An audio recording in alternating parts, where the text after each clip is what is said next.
오늘 하나님의 말씀 구약과 신약 두 군데 보도록 하겠습니다. 먼저 구약 성경 요엘 선지서 2장 12절에서 17절 말씀입니다. 저와 여러분들 한 절씩 교독하도록 하겠습니다. 12절 말씀부터 제가 읽겠습니다. 여호와의 말씀에 너희는 이제라도 금식하고 울며 애통하고 마음을 다하여 내게로 돌아오라 하셨나니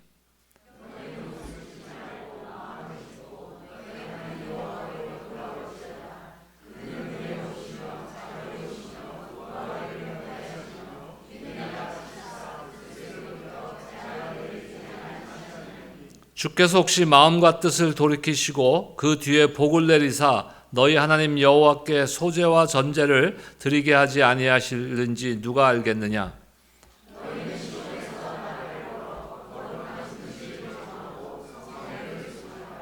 백성을 모아 그 모임을 거룩하게 하고 장로들을 모으며 어린이와 젖 먹는 자들을 모으며 신랑을 그 방에서 나오게 하며 신부도 그 신방에서 나오게 하고 여호와를 섬기는 제사장들은 낭실과 제단 사이에서 울며 이르기를 여호와여 주의 백성을 불쌍히 여기소서 주의 기업을 욕되게 하여 나라들로 그들을 관할하지 못하게 하옵소서 어찌하여 이방인으로 그들의 하나님이 어디 있느냐 말하게 하겠나이까 할지어다. 아멘.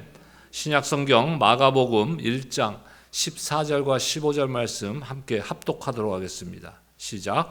요한이 잡힌 후 예수께서 갈릴리에 오셔서 하나님의 복음을 전파하여 이르시되 때가 찼고 하나님의 나라가 가까이 왔으니 회개하고 복음을 믿으라 하시더라. 아멘. 이번 수요일은 2025년 부활절을 준비하는 애쉬 웬스데이 제 수요일로 우리가 아는 사순절의 시작입니다. 우리의 신앙의 핵심이 과연 무엇인가? 한국 교회와 미국 교회가 우리 지금도 퍼실리티를 같이 사용하고 있지만 한국 교회와 미국 교회의 문화적인 차이들이 다소 있습니다. 그 중에 제가 발견한 것 중에 하나는요, 한국 교회들이 대부분 가장 많이 모이고 헌금도 가장 많이 들어오는 주일이 1년 중에 어느 주일인가? 어느 주일인 것 같아요, 여러분? 추수감사주일이에요. 추수감사주일. 뭐 그거는 나름대로 감사에 대한 의미가 있죠. 근데 미국 형제들은 1년 중에 가장 많이 모이는 주일이 부활주일입니다. 부활주일. 우리 신앙의 핵심은 부활이에요. 부활이 없다면은 우리의 신앙은 다 헛된 것입니다. 그래서 부활이 우리 신앙에서는 가장 핵심적인 요소라는 것이에요. 예수님께서 공생애를 출발하는 순간 가졌던 금식의 시간 40일간의 광야 생활이었습니다. 노아 홍수 기간이 40일이었어요. 모세가 시내산에서 십계명을 받기 위해 지낸 기간이 40일입니다. 엘리야가 호렙산에서 하나님의 계시를 받기 위해 기다린 기간이 40일이었던 점들을 이 사순절의 40일 기간 동안에 우리는 기억하는 것이. 근데 실제로 우리의 부활주일까지 따지면 40일이 넘잖아요. 그래서 사순절은 주일을 뺀 40일을 의미하는 겁니다. 그러니까 이번 수요일부터 부활주일 전날 토요일까지 중에 주일을 뺀 나머지 날을 사순절이라고 하는 것이에요. 그러면 그 사이에 있는 주일들은 사순절 기간 동안의 주일이다 이렇게 부르고 있습니다. 이 기간 동안 우리 믿는 성도들은 무엇을 해야 되는가? 우리의 죄성과 하나님의 은혜의 필수성을 깊이 묵상하고 깨닫는 시간이 되어야 하는 것이. 2025년 사순절 기간이 예수님의 십자가와 부활을 통해 믿음의 여정을 따라가며 신앙의 본질을 회복하는 그런 기간이 되기를 우리 교회적으로 함께 기대하며 기도로 함께 준비하시기를 주님의 이름으로 축복합니다. 신앙의 본질을 회복한다는 것은 대단히 중요한 거예요. 예수님의 고난과 부활을 따라가면서 신앙의 본질을 되새기며 부활의 소망 가운데 우리가 살아가는 삶을 결단하는 시간이 되어야 되는 것입니다. 오늘부터 십자가와 부활의 길이라는 주제로 말씀을 나누고자 합니다. 오늘 첫 시간입니다. 사람들은 우리 인생길을 살아가면서 내 자신이 좀 변화되었으면 하는 부분들이 있습니다. 많은 분들이 그래서 새해가 되면은 올해는 내가 운동을 해서 건강해야지, 아니면 다이어트를 좀 해야지 등등의 그러한 육체적인 변화도 하지만 여러 가지 변화를 시도하고 생각하고 결단도 해봅니다. 그러나 변화는 단순한 결심이나 자신의 의지로 되어지지 않는다는 것을 우리는 알게 돼요. 제가 몇 년 전에 제가 지금 살고 있는 집으로 이사를 했는데, 오래전에 제가 비즈니스 할 때 저희 회사 직원들하고 몇 명이 합쳐갖고 그 피트니스 센터가 그 지역에 새로 열었어요. 브랜치를. 갖고 새로 열면은 그 실적을 올려야 된대요. 멤버십 실적을 어느 정도 올리느냐, 이게 중요한데, 그래서 우리 직원 중에 한 명이 거기 가서 우리가 딜을 한번 해봐요. 그래서 우리가 40몇 명을 모아갖고 거기 가서 딜을 했어요. 그래서 1년에, 놀라지 마세요, 1년에 피트니스 센터 멤버십을 125불에, 여러분들도 그 정도밖에 안 내나 보죠? 놀라지들 않으시네. 125, 그러니까 그거는 평생 리뉴하면 안 올라가요. 그냥 계속 125불씩 내는. 하루에, 한 달에 10불꼴 아니에요? 얼마나 좋은 딜이에요. 그 했는데 지금 이사 간 집에서 그 피트니스 브랜치가 좀 멀어요, 다. 그래서 가까운 데를 새로 끊어야 되겠다 해서 재작년에 새로운 데를 1년 멤버십을 끊었습니다. 제 기억에 한 4번 갔나? 근데 작년에 2024년도가 새해가 됐을 때 올해는 내가 꼭 운동을 하고야 말겠다. 그래서 첫 해 내가 많이 못해서 돈을 낭비했지만 1년만 리뉴얼을 더 하자. 작년에 리뉴얼을 또 했어요. 2024년. 몇 번 갔을 것 같아요. 2번이라 해주신 분은 감사합니다. 한 번도 안 갔어요. 오 마이 갓. 올해 리뉴얼 안 했어요. 이런 것도 힘들어요. 단순한 거죠. 내가 건강을 위해서 운동해야 되겠다. 근데 그거조차도 힘들어요. 이러한 것을 보면서 우리가 삶이, 우리의 인생이, 나의 인격이, 심지어는 나의 신앙이 변화되는 것은 내 결심이나 의지만으로는 되지 않는구나 하는 것을 알게 됩니다. 그렇다면 성경이 말하는 진정한 변화는 무엇이냐 이거예요. 그게 오늘 말씀이에요. 성경에 말씀하시는 진정한 변화는 하나님께로 돌아가는 것이. 하나님께로 돌아가는 것. 이것을 위해서 우리가 가져야 되는 기본적인 자세가 있습니다. 그게 뭐냐면은 내 생각이 틀릴 수 있다는 거예요. 그것을 인정하고 들어가야 되는 거예요. 내 생각은 틀릴 수가 없어. 나는 100% 옳은 사람이야. 그러면 절대로 변화될 수 없어요. 내 생각도 틀릴 수 있기 때문에 하나님의 말씀 앞에 내 생각이 변화될 것임을 결심해야 되는 거예요. 그러한 자세가 먼저 있어야 되는 거예요. 하나님께로 돌아간다는 것이 무엇입니까? 그것이 바로 우리가 한 단어로 회개라는 것이. 하나님께로 돌아가는 회개. 사순절은 예수님의 고난과 부활을 준비하는 시간입니다. 이 기간 동안 우리는 예수님의 십자가를 깊이 묵상하는 거예요. 그 고난의 십자가를 깊이 묵상하고 우리 자신을 돌아보며 하나님 앞에서 새롭게 변화받아야 되는 거예요. 오늘 본문을 통해 회개의 중요성과 그것이 하나님의 은혜로 이어지는 길임을 함께 나누고자 합니다. 우리가 보통 죄에 대해서 회개한다라는 말을 때로는 어떤 무거운 마음으로 받아들일 수가 있어요. 왜냐하면 죄라는 것을 내가 생각할 때 나한테 죄책감이라는 것이 생길 수 있기 때문에. 그렇다면 과연 하나님께서 우리를 향해서 원하시는 것이 죄책감이냐 이거예요. 아니요. 하나님이 우리를 향해서 원하시는 것이 죄에 대한 무거운 짐을 지는 것이 아닙니다. 그렇다면 예수님을 이 땅에 보내시지도 않으셨어요. 예수님이 십자가를 지실 일도 없으셨어요. 우리한테 그냥 죄를 맡기시면 되는 거니까. 그렇기 때문에 회개의 길은 결국 무엇을 향한 길이냐? 은혜를 깨닫는 길인 거예요. 하나님의 은혜로 향하는 길입니다. 첫 번째로 오늘 말씀에서 하나님께서는 하나님께로 돌아가라고 명령하십니다. 저를 따라 합시다. 여호와께 돌아가라. 오늘 본문 요엘서 2장 12절 말씀입니다. 함께 읽겠습니다. 12절 시작. 여호와의 말씀에 너희는 이제라도 금식하고 울며 애통하고 마음을 다하여 내게로 돌아오라 하셨나니. 자, 요엘 선지자가 하나님의 계시를 받아서 이 말씀을 선포할 당시에 이스라엘 백성들의 상황은 어떤 상황이었습니까? 범죄함으로 하나님을 배반함으로써 하나님의 심판이 임박한 그런 상황이었어요. 그들 눈앞에는 하나님의 심판을 통한 재앙이 닥쳐오는 그런 상황이었습니다. 하지만 하나님은 여전히 그들에게 기회를 주시는 거예요. 하나님께서 만약에 심판이 하나님의 모든 목적이었다면 우리는 존재할 수조차 없는 존재 아닙니까?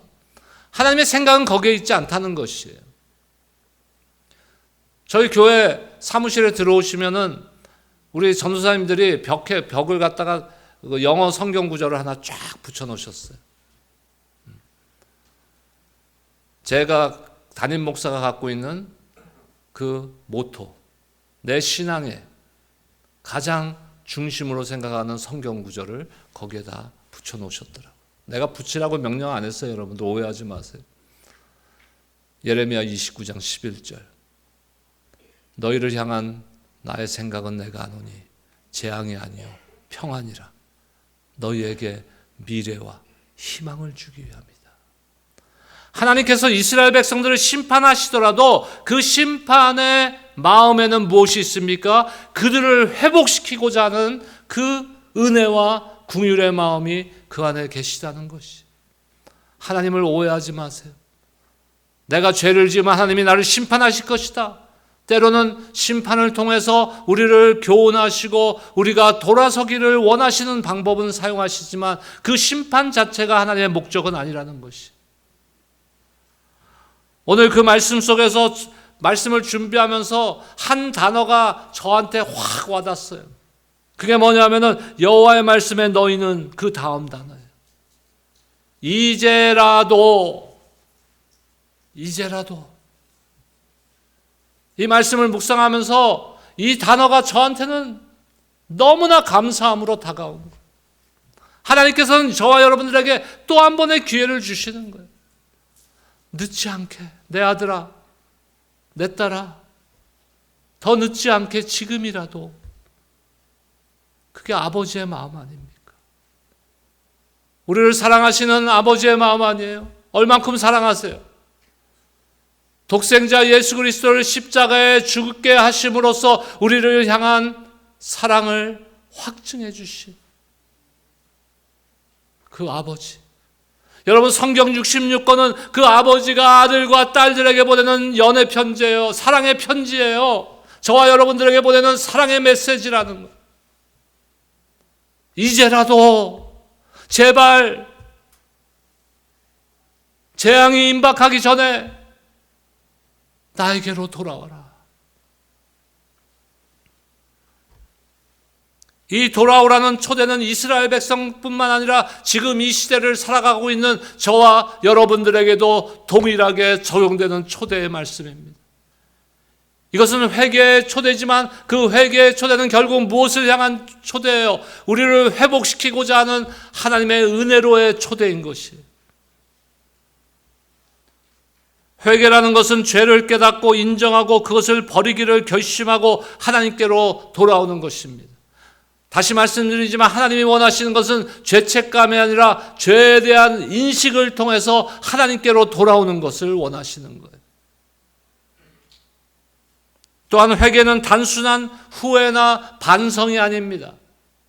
진정한 회개는 오늘 말씀에서 뭐라 그럽니까? 마음을 찢는 것이라고 말씀하고 있어요. 요엘 2장 13절 말씀 보겠습니다. 여러분들이 한번 읽어주시기 바랍니다. 시작.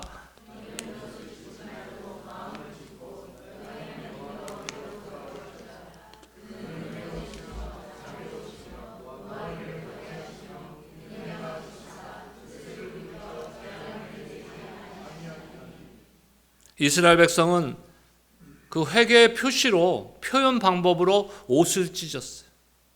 하나님 앞에 회개한다, 나의 죄를 고백한다 하며 옷을 찢었어요. 그런 회개의 표현을 했지만 하나님께서 지금 요구하시는 것은 그러한 겉모습이 아니라는 것이에요. 외적인 표현, 외적인 형식이 아니라 너희들의 마음을 찢으라는 거예요. 마음의 변화가 있어야 된다는 거예요. 마음의 혁신이 일어나야 된다는 것이,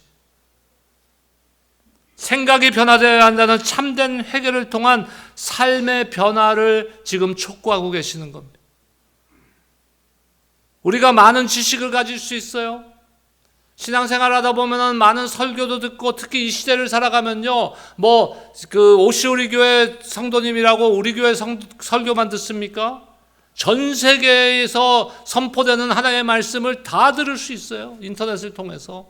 그런 시대를 살아가고 있어요. 또 성경 공부도 하고 제자 훈련도 받고 많은 지식들을 가질 수 있습니다.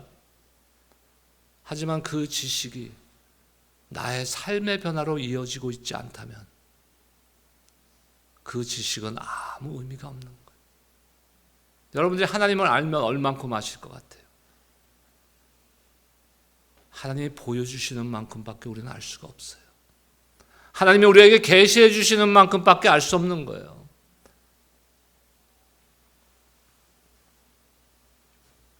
그렇다면 우리가 회개하고 하나님 앞에 돌아서면 하나님이 용서하신다는 거예요. 하나님이 은혜를 베풀어 주시고 축복하신다고 약속하시는데, 그 회개하면 용서받고 축복받을 수 있는 이유와 근거가 무엇입니까? 내가 회개했기 때문에? 물론 그건 단순한 하나의 이유가 될 수 있지만 그것이 근거가 되진 못해요. 내가 용서받을 수 있는 근거는 뭐예요? 하나님의 성품인 거예요. 하나님이 어떤 분이신가? 하나님은 은혜로우시고 자비로우시고 나를 사랑하시고 우리에게 복 주시기를 원하시는 분이시다. 그것이 하나님의 성품인 겁니다. 그 성품이 우리가 용서받을 수 있는 근거예요. 어떤 근거도 나에게는 없습니다. 우리 자신에게는 없는 거예요. 13절 후반부에서 요엘 선지자는 그는 은혜로우시며 자비로우시며 노하시기를 더디하시며 인자가 크시사 뜻을 돌이켜 재앙을 내리지 아니하시나니, 이것이 하나님의 성품. 우리가 아버지라고 부르는 하나님 아버지의 성품인 거예요. 그 성품이 나의 용서를 받을 수 있는 근거가 되는 거예요. 하나님께 돌아갈 때 우리를 기다리는 것은 무엇입니까? 심판이 아니에요. 죄책감이 아닙니다. 하나님의 크신 은혜와 긍휼이에요. 하나님께로 돌아서기만 하면은 하나님은 우리에게 은혜를 베푸시고 우리를 긍휼히 여기시는 분이신 줄로 여러분들 믿으시기 바랍니다. 우리가 죄사함, 구원에 대한 회개는 일생에 한 번 하는 거예요.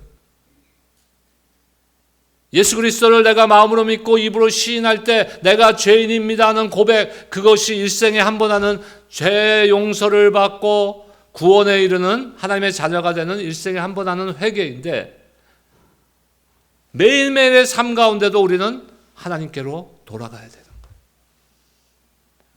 구원을 위한 회개가 아니라 나의 삶의 변화를 위한 회개가 있어야 되는 거예요. 우리가 어떤 죄를 지었든지 하나님께서는 용서하시고 우리를 새롭게 하시기를 원하십니다. 그렇기에 오늘 뭐라 그래요? 이제라도 내 아들아 내 딸아 제발 돌아서라.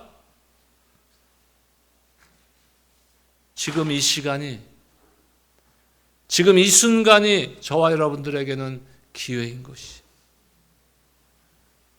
예수님께서 말씀하신 탕자의 비유에서도 동일한 메시지를 우리는 볼 수 있습니다.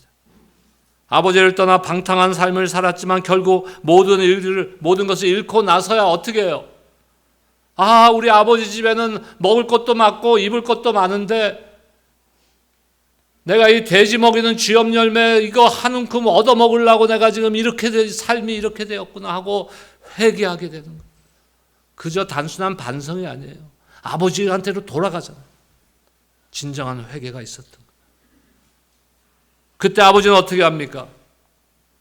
여러분들, 저와 여러분들 같으면 어떻게 해요? 에이 이놈의, 그 다음에 얘기 안 할게요. 거기까지 가면 은혜가 안 돼. 그 욕까지 나오면.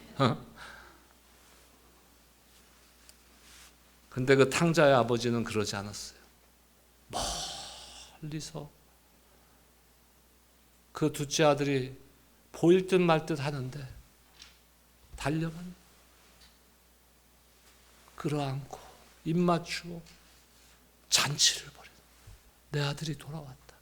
이것이 하나님 아버지의 마음이에요. 하나님께 돌아오는 자들에게 베푸시는 하나님의 사랑과 은혜를 보여주시는 그 비유인 것이. 회개는 우리를 정죄하기 위한 것이 아닙니다. 우리로 하여금 죄책감을 갖게 하는 것이 아니라 회개는 무엇의 시작이에요? 은혜의 시작인 거예요. 은혜의 시작. 두 번째로 오늘 말씀을 통해서 오늘 마가복음 1장 14절에서 15절 신약성경에서 우리가 함께 읽었듯이 복음을 믿고 회개하라고 말씀하십니다. 다시 한번 함께 읽겠습니다. 마가복음 1장 14절과 15절입니다. 시작. 요한이 잡힌 후 예수께서 갈릴리에 오셔서 하나님의 복음을 전파하여 이르시되 때가 찼고 하나님의 나라가 가까이 왔으니 회개하고 복음을 믿으라 하시더라. 예수님이 공생애를 시작하면서 첫 번째 선포하신 메시지는요, 너희들 열심히 살아라, 너희들 그 윤리적으로 도덕적으로 살아야 된다, 이런 것이 아니었어요. 바로 오늘 말씀이에요. 회개와 믿음. 단순히 회개하라고 하지도 않으셨어요. 회개하고 복음을 믿으라. 회개와 믿음은 함께 가는 거예요. 예수님께서는 회개하고 복음을 믿으라고 하십니다. 회개는 잘못된 길에서 단순히 돌아서는 것이고 믿음은 바른 길로 나아가는 것이에요. 다시 말씀드립니다. 회개는 잘못된 길에서 돌아서는 것이고 믿음은 바른 길로 가는 것이에요. 단순한 후회만으로는, 단순한 반성만으로는 절대로 변화되지 않습니다. 참된 회개가 은혜를 통한 변화의 시작인 거예요. 회개와 믿음은 함께 갈 때 온전한 변화가 이루어집니다. 성경을 통해서 우리가 예수님을 배반한 사람들을 볼 수 있어요. 대표적으로 두 사람이 있어요. 첫 번째 누굽니까? 가룟 유다. 예수님의 제자들 중에서 가룟 유다는 예수님을 팔아먹은 놈 아니에요? 예수님을 배반했어요. 또 한 사람 누구예요? 베드로예요. 나는 저 사람 몰라요. 예수님을 3번 부인했잖아요. 예수님을 배신한 두 사람이에요. 근데 그 결과는 어떻습니까? 두 사람 다 예수님을 배신하는 죄를 저질렀어요. 하지만 그 결과는 완전히 다른 거예요. 뭐가 차이입니까? 회개와 믿음. 가룟 유다는 회개와 믿음이 없었고 베드로는 진정한 회개와 복음을 향한 믿음이 있었던 것이.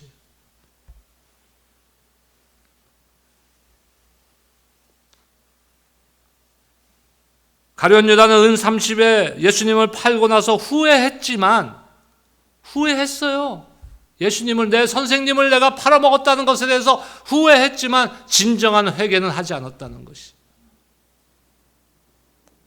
하지만 반면에 베드로는 예수님을 3번 부인한 후에 통곡하며 회개했고 다시 예수님께로 돌아가서 용서를 받고 교회의 지도자로서, 사도로서의 쓰임을 받았습니다.